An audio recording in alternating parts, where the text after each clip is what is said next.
नमस्कार, हमारे चैनल में आपका स्वागत है। मैं हूं रामचंद्र मौर्य। साथियों, ओबीसी राजनीति गरमाई हुई है।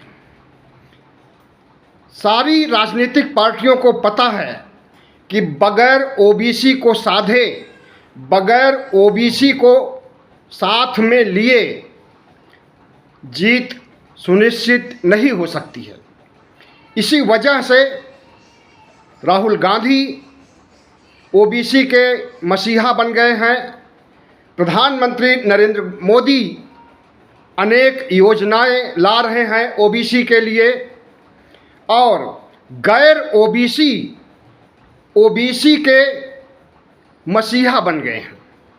गैर ओबीसी विश्वनाथ प्रताप सिंह भी थे, जिन्होंने कि मंडल आयोग को लागू किया था और ओबीसी राजनीति की शुरुआत किया था। उसके पहले उत्तर प्रदेश, बिहार और तमाम राज्यों में सिर्फ ब्राह्मण और ठाकुर ही मुख्यमंत्री हुआ करते थे।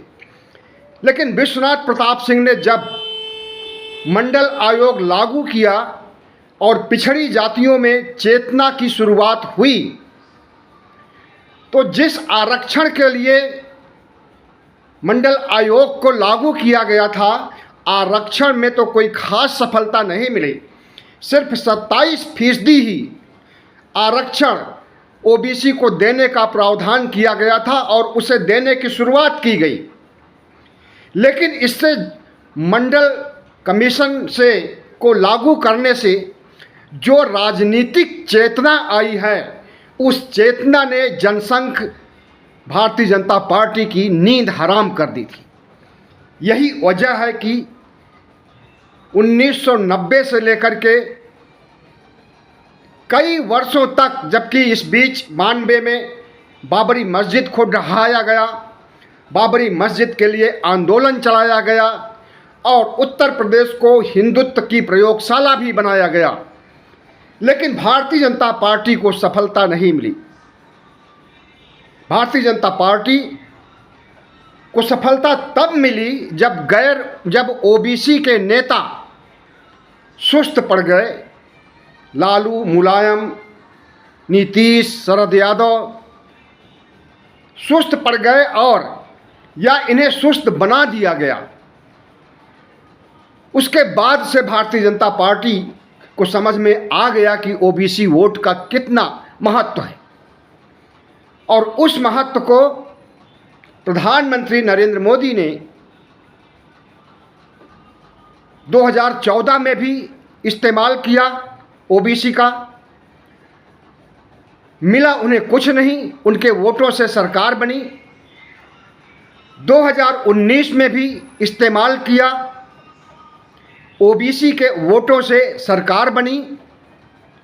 आपको बता दें कि ओबीसी वोट कम नहीं है। कुल वोट अगर 95 करोड़ वोट इस देश में पड़ते हैं लोकसभा चुनाव के दौरान, तो उसमें आधे से अधिक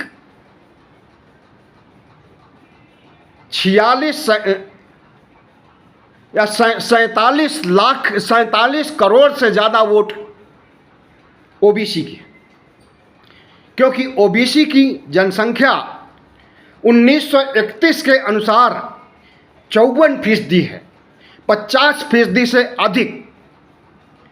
तो अनुमान लगाया जा सकता है कि अगर ओबीसी को नहीं साधेंगे, कोई भी, चाहे इंडिया के लोग हों, चाहे एनडीए के लोग हों, चाहे मोदी हों, चाहे राहुल हों, अगर ओबीसी को पर ध्यान नहीं देंगे, ओबीसी के हितों की बात नहीं करेंगे, तो किसी की सरकार बनने वाली नहीं है। यही वजह है कि आजकल राहुल गांधी ओबीसी को लेकर बहुत संवेदनशील हो गए हैं, मुखर हो गए हैं, और ओबीसी को साधने की जो प्रधानमंत्री नरेंद्र मोदी की फितरत है, उस फितरत से बड़ी अधिक फितरत राहुल गांधी अपना रहे हैं, क्योंकि इन्हें 2024 किसी भी सूरत में हासिल करना है, फतह करना है। लेकिन प्रधानमंत्री नरेंद्र मोदी ने भी सोच लिया है कि वे कुर्सी छोड़ना नहीं चाहते हैं। कुर्सी का स्वाद 10 सालों से चख लिए हैं और कुर्सी छोड़ेंगे तो आरएसएस का सपना धराशायी हो जाएगा।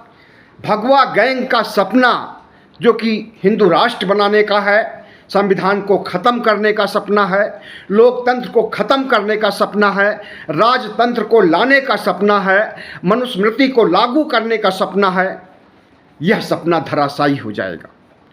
इसलिए प्रधानमंत्री नरेंद्र मोदी आरएसएस और भगवा गैंग के लोग एक तरफ ओबीसी को पटाने की कवायद कर रहे हैं, कभी विश्वकर्मा योजना लाते हैं और उसमें कहते हैं कि 50% ओबीसी का इससे उत्थान होगा, फायदा होगा। लेकिन अभी तक प्रधानमंत्री नरेंद्र मोदी जी बेरोजगारी उन्मूलन के लिए या कोई भी विकास कार्यक्रम के लिए जितनी भी योजनाएं चलाए हैं उसमें कितनी सफलता मिली है। इंडिया स्किल योजना जो कि बेरोजगारी के उन्मूलन के लिए थी, अगर वह योजना सफल हो गई होती तो सिर्फ ओबीसी ही नहीं बल्कि सवर्ण जातियां भी प्रधानमंत्री नरेंद्र मोदी को वोट देती और बेरोजगारों की बेरोजगारी दूर हो गई होती। लेकिन प्रधानमंत्री नरेंद्र मोदी टुकड़ों टुकड़ों में अपनी योजनाओं को लागू करते हैं। सवर्णों के लिए अलग, ओबीसी के लिए अलग, पसमानदा मुसलमानों के लिए अलग, इस तरह की योजनाएं जो कि ओबीसी के विकास और ओबीसी को मुख्य धारा में लाने की है, ऐसी किसी भी योजना पर ईमानदार पहल नहीं होती है। वरना अब तक कब के ओबीसी राष्ट्र की मुख्यधारा में आ गए होते और उन्हें उनका वाजिब हिस्सा मिल चुका होता। प्रधानमंत्री नरेंद्र मोदी के दिल दिमाग में जो होता है वो आरएसएस के संस्कार होते हैं, और आरएसएस के संस्कार हैं कि न तो सामाजिक न्याय को बढ़ावा दिया जाए, न समाजवाद को बढ़ावा दिया जाए, न धर्मनिरपेक्षता को बढ़ावा दिया जाए। सामाजिक न्याय को बढ़ावा दिया जाएगा तो आरक्षण देना पड़ेगा और ओबीसी के विकास के लिए बहुमुखी योजनाएं लानी पड़ेंगी। ओबीसी के सर्वांगीण विकास के लिए ईमानदारी से योजनाओं को लागू करना पड़ेगा।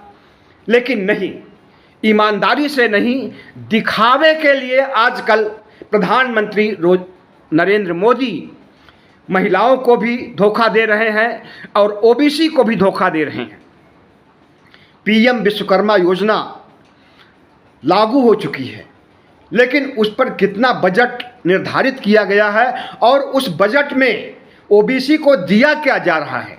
दिया नहीं जा रहा है, बल्कि ओबीसी से लिया जा रहा है।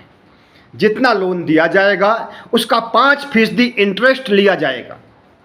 एक सामान्य लोन भी लेने जाइए बैंक में तो होम लोन के लिए लगभग 10% इंटरेस्ट देना पड़ता है।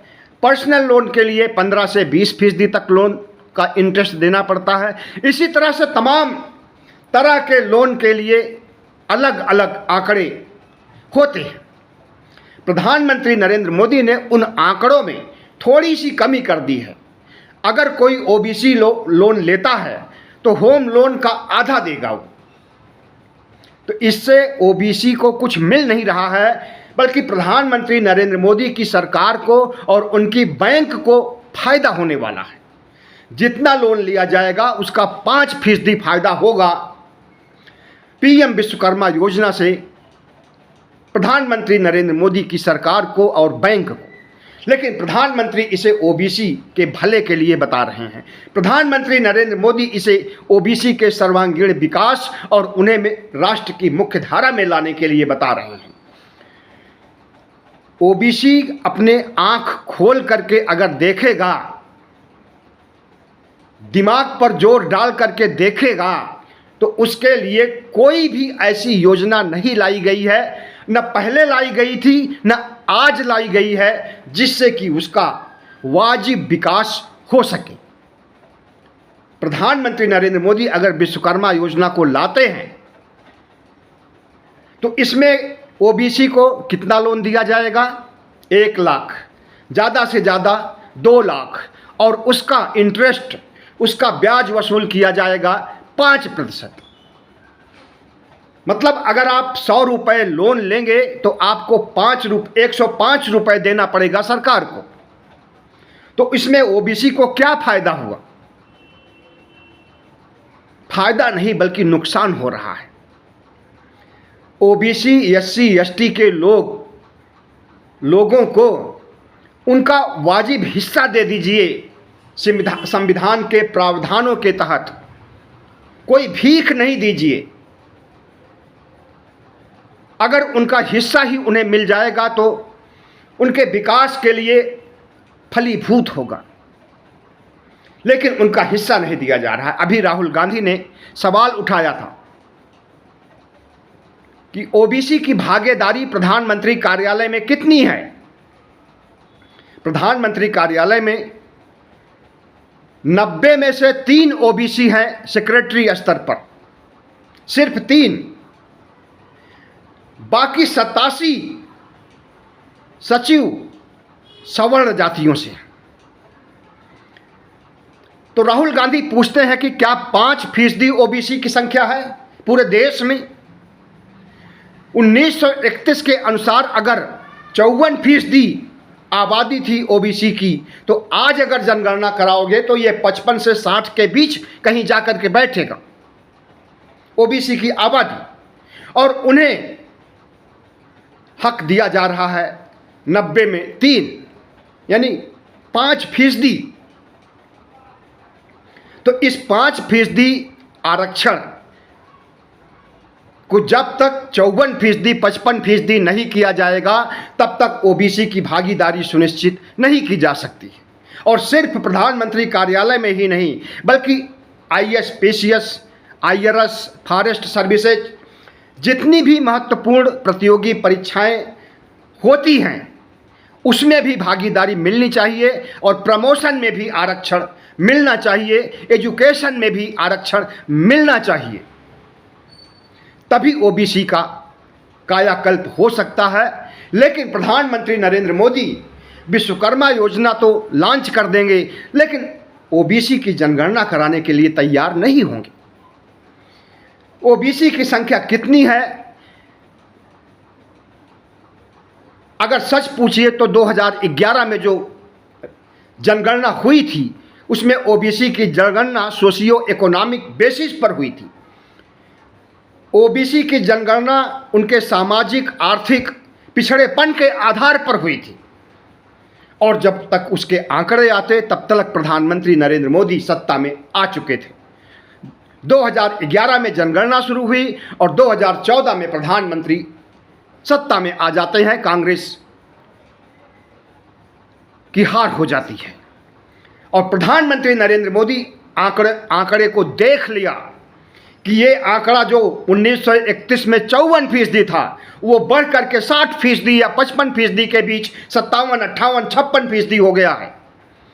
अगर उस आंकड़े को प्रकाशित कर दिया जाता तो ओबीसी की सारी समस्या हल हो गई होती, और ओबीसी आरक्षण की मांग करता। फिर जितनी उसकी हिस्से भागीदारी है, जितनी उसकी जनसंख्या है, उतना उसको अधिकार मिलना चाहिए था, इसके लिए मांग करता। वो जनगणना की मांग नहीं करता। आप प्रधानमंत्री जी भले ही आप ओबीसी की जनगणना नहीं कराइए, लेकिन 2011 में हुई जनगणना के आंकड़े को आप अखबारों में प्रकाशित कर दीजिए, मीडिया में ला दीजिए, जनता के बीच ला दीजिए, और उसके आधार पर ओबीसी को उसका अधिकार दीजिए। आपसे नहीं मांग की जाएगी कि आप ओबीसी जनगणना कराइए, लेकिन आप चालाकी दिखाएंगे। चालाकी एक तरह से धूर्ततापूर्ण चालाकी। आरएसएस के संस्कार ऐसे हैं जिससे कि आपको धूर्ततापूर्ण चालाकी करनी पड़ रही है। आरएसएस चाहता है कि आरक्षण ओबीसी को 27% से ज़्यादा नहीं मिलना चाहिए, इसीलिए आप आंकड़े को छिपा रहे हो और नई जनगणना ओबीसी की नहीं करा रहे हो। तो प्रधानमंत्री नरेंद्र मोदी के दिल दिमाग में जो रहता है उसे समझने की ज़रूरत पड़ती है, कैलकुलेशन करके निकालने की ज़रूरत पड़ती है। लेकिन उनके मुंह पर जो होता है और वो बाहर क्या बोलते हैं, वो दिल और दिमाग से बिल्कुल उलट बोलते हैं। दिल दिमाग की बातों को नहीं बोलते हैं, बल्कि उससे चुनावी फायदा उन्हें कितना होने वाला है और चुनाव पर उनकी वाणी कितना असर डालेगी उसको नाप तोल करके बोलते हैं। और इसीलिए ओबीसी को भी सब्ज़बाग दिखाए जाते हैं, ओबीसी को भी पटाने की कवायद की जाती है, अति पिछड़ों को साधने की कवायद की जाती है। क्योंकि पिछड़ी जातियां जो कि आगे बढ़ चुकी हैं कुछ हद तक, अगर उन्हें पटाने की कोशिश करेंगे तो वो सवाल करेंगे और वो सवाल नरेंद्र मोदी और उनकी सरकार के खिलाफ होगा। लेकिन अति पिछड़ी जातियां जो कि गरीबी रेखा के नीचे आती हैं, अशिक्षित हैं, वे सवाल नहीं कर सकती। उन्हें नरेंद्र मोदी अगर 5 किलो राशन दे देंगे तो वो धन्य हो जाएंगे। गरीबी रेखा के नीचे बसर कर रही हैं, बीपीएल धारक हैं, और उन्हीं के वोट से प्रधानमंत्री नरेंद्र मोदी चुनाव जीतते हैं। लेकिन इस बार इस गणित को राहुल गांधी ने फेल कर दिया है। और जिस तरह से ओबीसी की समस्याओं को राहुल गांधी उठा रहे हैं, इससे यही कहा जा सकता है कि प्रधानमंत्री नरेंद्र मोदी को दिन में तारे दिखाई देने लगे हैं।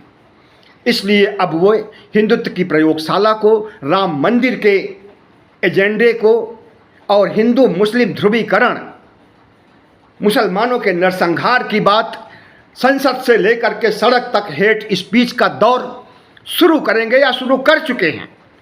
नई संसद की शुरुआत जैसे होती है, गाली गलौज से शुरुआत होती है, तो गाली गलौज लोग पूछ रहे हैं, देश की जनता पूछ रही है कि क्या 1000 करोड़ में जो संसद भवन बनाया गया है, इसमें गाली गलौज के लिए बनाया गया है? इसमें भारतीय जनता पार्टी और आरएसएस के गंदे संस्कारों को प्रदर्शन करने के लिए इसे बनाया गया है? लोग सवाल पूछ रहे हैं। जब से रमेश बिधूड़ी ने दानिश अली को भद्दी भद्दी गालियां दी हैं, हेट स्पीच दिया है, तो इस देश में पिछड़ी जातियों की क्या स्थिति है, ओबीसी की क्या स्थिति है, इस पर लालू यादव, नीतीश कुमार, शरद यादव, मुलायम सिंह ने काफ़ी लड़ाई लड़ी है और मंडल को कमंडल के सामने पेश करके कमंडल से आगे बढ़ जाने की कोशिश की है और उस कोशिश में कामयाब भी हुए हैं।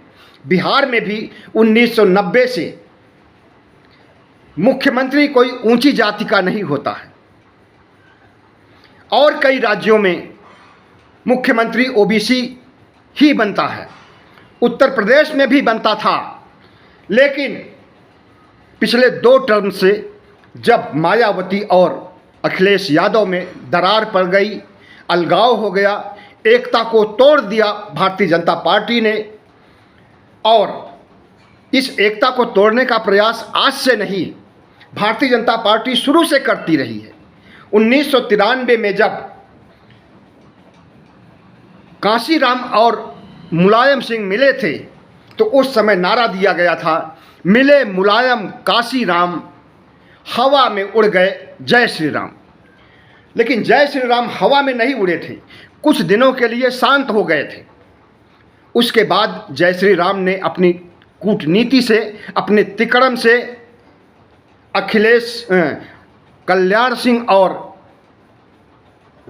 कांशीराम के बीच दरार डाल दिया। सिर्फ कांशीराम और मुलायम के बीच ही नहीं, बल्कि मुलायम और मायावती के बीच भी दरार डाल दिया, गेस्ट हाउस कांड करवा करके। तो आपको पता होना चाहिए कि भारतीय जनता पार्टी उत्तर प्रदेश में आज जिस मुकाम पर है, इसमें उसने पिछड़ों के संगठन को, पिछड़ों की एकता को तोड़ करके ही कामयाब है।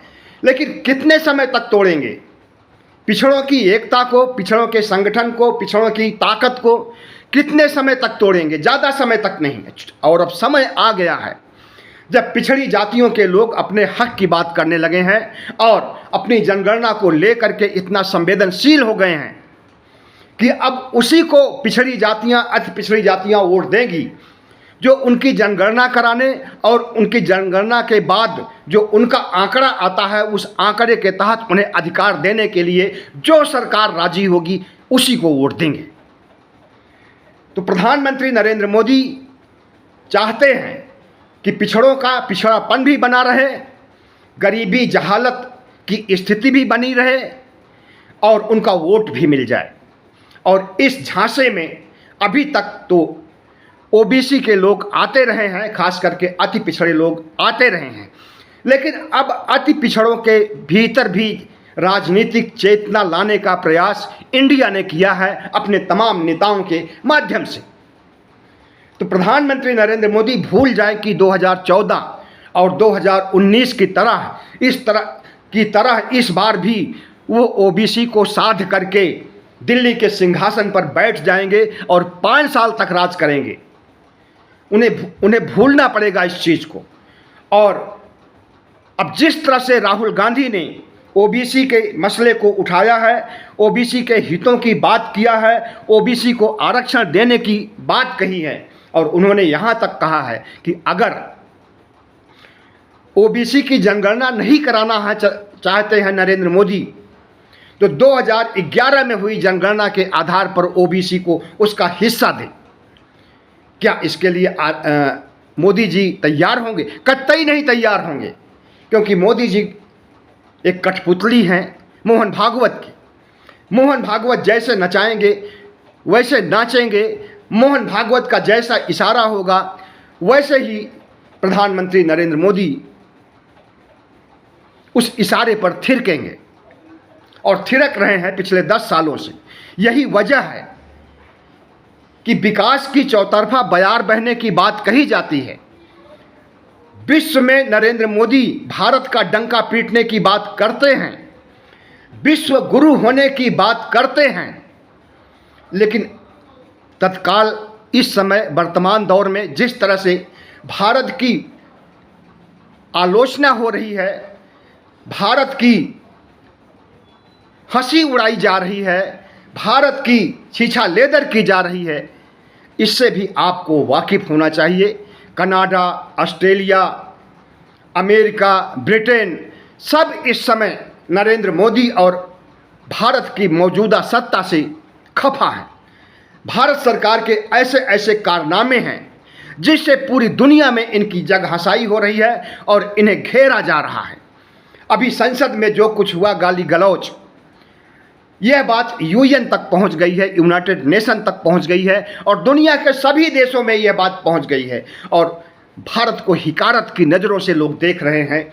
सांप्रदायिक ध्रुवीकरण और मुसलमानों के खिलाफ इनके हेट स्पीच के वीडियो सुन रहे हैं और इनकी असलियत का पर्दाफाश कर रहे हैं। आपको मालूम होना चाहिए कि भारत सरकार में ओबीसी की क्या स्थिति है। अमित शाह के अनुसार 2018 से लेकर के 2022 तक 4 सालों में कुल 4,365 अधिकारी संघ लोक सेवा आयोग द्वारा नियुक्त किए जाते हैं। इसमें आईएएस हैं, आईपीएस हैं, आईआरएस हैं, फॉरेस्ट सर्विसेज और तमाम मंत्रालयों से संबंधित अधिकारी हैं, कस्टम के भी हैं। इसमें से कुल 695 ओबीसी के अधिकारी हैं। 4,365 में 695 अधिकारी, मतलब 15% अधिकारी पिछड़ी जातियों से और शेड्यूल कास्ट से 7.65% अधिकारी हैं। शेड्यूल ट्राइब से यानी आदिवासी समाज से 3.80 अधिकारी हैं। तो ओबीसी की भागीदारी इसी से अनुमान लगाया जा सकता है कि 4 सालों में 695 आईएएस बनाए जाते हैं।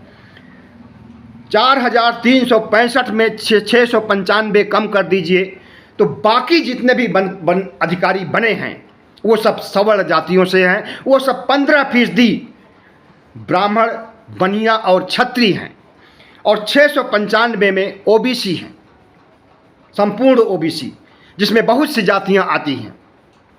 तो ये हाल है आरक्षण का।